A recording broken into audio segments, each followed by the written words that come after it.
Deep underground, a heavy trolley rumbles through a diamond mine that helped make South Africa's Kimberley region world famous.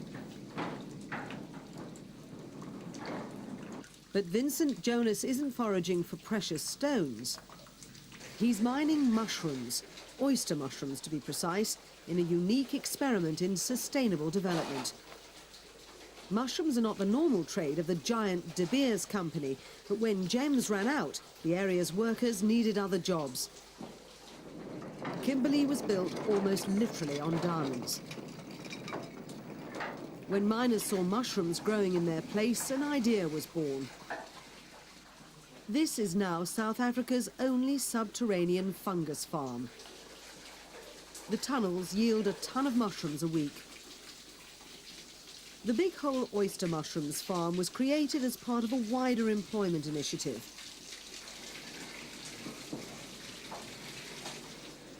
Mushroom farms, unlike diamond mines, are forever.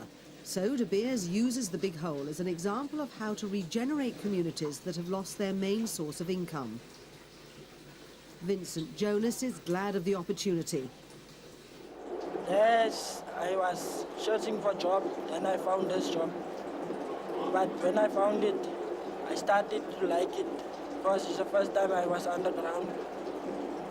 My first job and growing mushroom for the first time. It's great. The tunnels provide a great environment for mushrooms. The temperature's a constant 20 degrees Celsius. The humidity stays between 70 and 80%.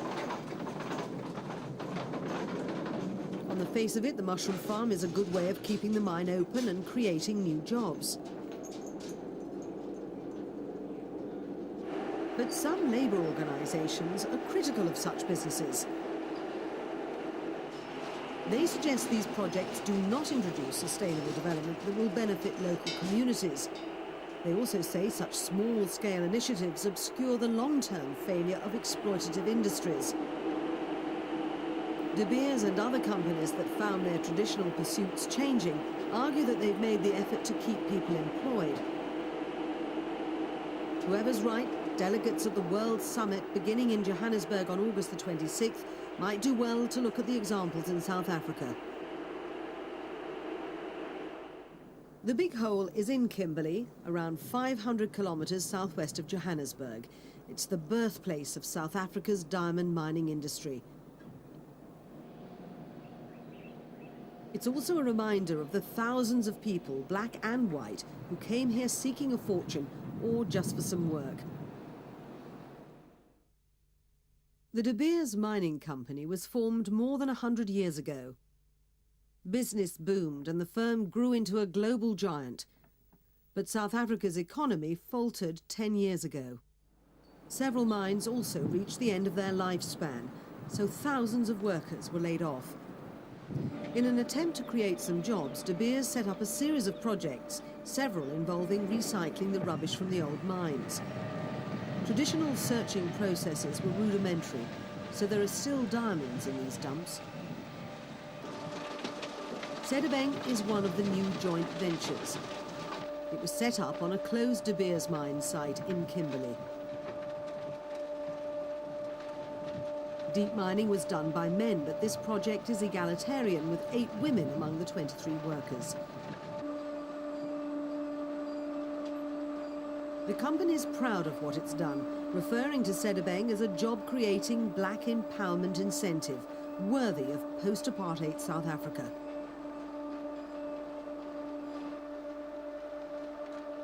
Sedibeng means well of wealth in the local language, but critics say such projects are merely window dressing, not genuine attempts at sustainable development.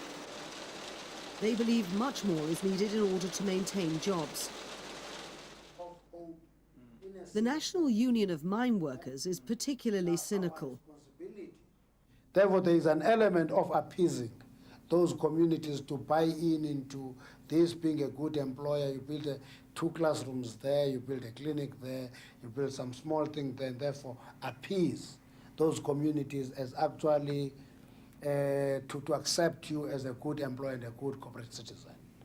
But the reality of the matter is that you can't talk of sustainable development if you're not talking about decent work and therefore create sustainable jobs.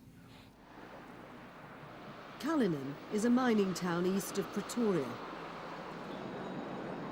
The De Beers premium mine is still active here, but the company decided to set up an additional venture, Cullinan Tours. Johan Burger is a retired mine worker living on a pension.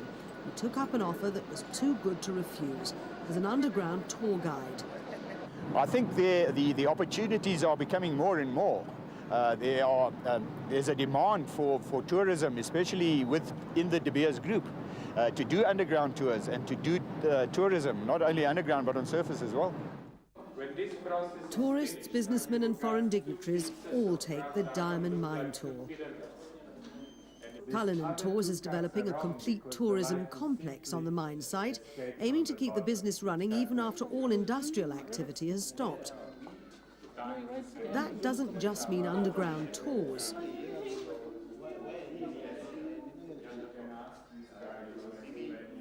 The site also houses the Cullinan Jewellery School, conducting 2-year diamond design courses.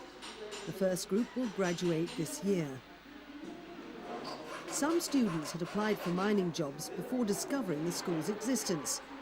Now they have grander ideas. Because I'm still young, I don't want to work because I want to go to technical to continue my course.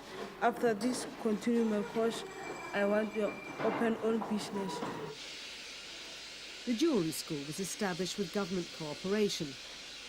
But while applauding their initiative, the chief executive of the Mineworkers Development Agency, Kate Phillip, believes even more should be done. It's an uphill struggle finding economic alternatives for a number of reasons. One of the reasons is that traditionally the skills base of mine workers has been relatively unskilled. That is changing, but often those who face retrenchment are the least skilled. So there is that problem. In an economy that primarily needs skills, ex-mine workers are often quite near the back of the job queue. So that's a problem, and we try to address that with intensive skills programs and upgrading the skills of ex-miners through a range of strategies. Kate isn't too happy with Dumpco, another De Beers project set up in Kimberley. Dumpco's aim, like that of Sedibeng, is to trace diamonds in the many dumps around redundant mines. It's labour-intensive and uses primitive equipment, but it's a job. I won't say it's in Kimberley only, but the unemployment rate is very high. So we were very glad to get the opportunity to be back in employment. So more especially working for ourselves. The 36 former miners employed by Dumpco also own it. But as they work on De Beers property and go through dumps belonging to De Beers, they have to sell all the diamonds they find back to De Beers. The company sells the diamonds on the international market and keeps half of the revenue. De Beers wants to keep Dumpco labour-intensive to maintain as many jobs as possible. It says bringing in more machines and new technology wouldn't help the local community. Projects like Sedibeng and Dumpco help De Beers itself restore the mine environment as well as produce revenue. Eddy Sebela worked underground for 20 years before being made redundant in 1992, then joining Dumpco. He gained a sense of freedom, but lost big company benefits like medical treatment. Eddy feels Dumpco is a puppet of De Beers, and he's especially concerned about what he says is a lack of financial information. Because they think, okay, the whole value is 100% what they said, but 50% they take it off and then they give us 50%. But we don't know the whole value of the diamonds if they sell it, because we don't get a report of that, how much did the diamonds cost us. Like for the last two months, every shift when we knocked up to get, we looked at our carats, we get up to 36, 46 carats, 86 carats, but now, if it comes to money, there are no money. Good or bad, Sedibeng and Dumpco are practical steps towards sustaining employment, and World Summit delegates might learn from their example.